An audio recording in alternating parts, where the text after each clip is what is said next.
एक बार की बात है, कुछ साइंटिस्ट ने मिलकर के एक बहुत ही इंटरेस्टिंग एक्सपेरिमेंट किया।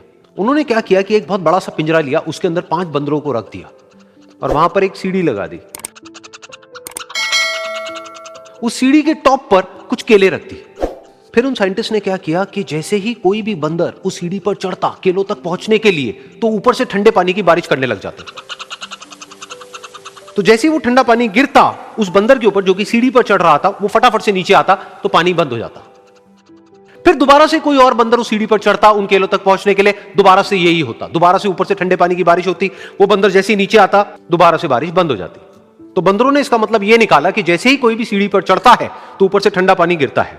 फिर उसके बाद में जैसे ही कोई भी बंदर उस सीढ़ी पर चढ़ने की कोशिश भी करता तो बाकी के बंदर सब इकट्ठे होकर के उसको पकड़ते, उसको मारते, उसको पीटते और उसको नीचे गिरा देते। फिर दोबारा कोई कोशिश करता, दोबारा उसके साथ भी ऐसा ही होता। फिर उन साइंटिस्ट ने क्या किया कि उन 5 बंदरों में से एक बंदर को उस पिंजरे में से निकाला और उसकी जगह एक नए बंदर को उस पिंजरे के अंदर डाल दिया। अब उस बंदर को नहीं पता था कि यहां पर क्या खेल चल रहा है।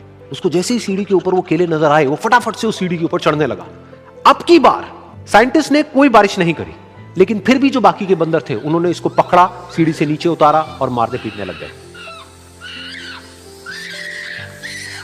इस बंदर को समझ नहीं आया कि मेरे को क्यों मारा जा रहा है, तो उसने दोबारा कोशिश करी। जैसे ही उसने दोबारा कोशिश करी, दोबारा से उन 4 बंदरों ने वही किया। तो अब इस नए बंदर के दिमाग में क्या बैठ गया कि सीढ़ी पर चढ़ना मना है, अगर सीढ़ी पर चढ़ते हैं तो मार पड़ती है। उस सीढ़ी पर चढ़ना क्यों मना है और क्यों मार पड़ती है वो उसको नहीं पता था, बट उसके दिमाग में यह बैठ गया कि इस सीढ़ी पर नहीं चढ़ना है, ना किसी को चढ़ने देना है। फिर दोबारा से उन साइंटिस्ट ने क्या किया कि जो पुराने 4 बंदर थे उसमें से एक बंदर को निकाला और एक नए बंदर को उसकी जगह पर डाल दिया। अब इस नए बंदर ने भी वही किया जो इससे पहले वाले ने किया था, यानी कि वो भागता हुआ गया, उस सीढ़ी के ऊपर चढ़ने की कोशिश करी, उन केलों तक पहुंचने की कोशिश करी। बाकी 4 इकट्ठे हो गए और उन्होंने उसको मारा पीटा, सीढ़ी से नीचे गिरा दिया। उसको कुछ समझ नहीं आया, उसने दोबारा कोशिश करी, दोबारा उसके साथ यही हुआ। और अब इस बंदर के दिमाग में भी यही बैठ गया कि सीढ़ी पर चढ़ना मना है और सीढ़ी पर चढ़ने से मार पड़ती है।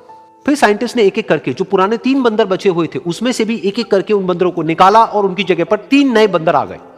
अब ये 5 बंदर नए थे और किसी को भी ये नहीं पता था कि उस सीढ़ी पर चढ़ना मना क्यों है, लेकिन उन सबके दिमाग में बैठा हुआ था कि सीढ़ी पर चढ़ने से मार पड़ती है। तो कोई भी कोशिश नहीं कर रहा था, जबकि अब कोई ठंडे पानी की बारिश भी नहीं हो रही थी। वो चाहते तो आराम से उस सीढ़ी पर चढ़ते, केले तोड़ते और आपस में बांट करके खा लेते। बिल्कुल ऐसा ही हम लोगों के साथ भी होता है, यानी कि इंसानों के साथ भी होता है। हजारों साल पहले कोई प्रथा बनी होती है, कोई रीति रिवाज होता है जिसके पीछे कोई ना कोई वजह होती है, लेकिन वो वजह खत्म होने के बाद भी वो प्रथा चलती रहती है, वो रीति रिवाज चलते ही रहते हैं। किसी में इतनी हिम्मत नहीं होती है ये पूछने की कि हम क्या कर रहे हैं, क्यों कर रहे हैं, बस सबको ये पता होता है कि ऐसा ही होता है। तो वो एक्सपेरिमेंट जिसके बारे में अभी मैंने आप लोगों को बताया, यानी कि वो बंदरों का एक्सपेरिमेंट, उसमें तो बेचारे बंदर हैं, जानवर हैं, उनको नहीं पता है कि क्वेश्चन कैसे पूछते हैं।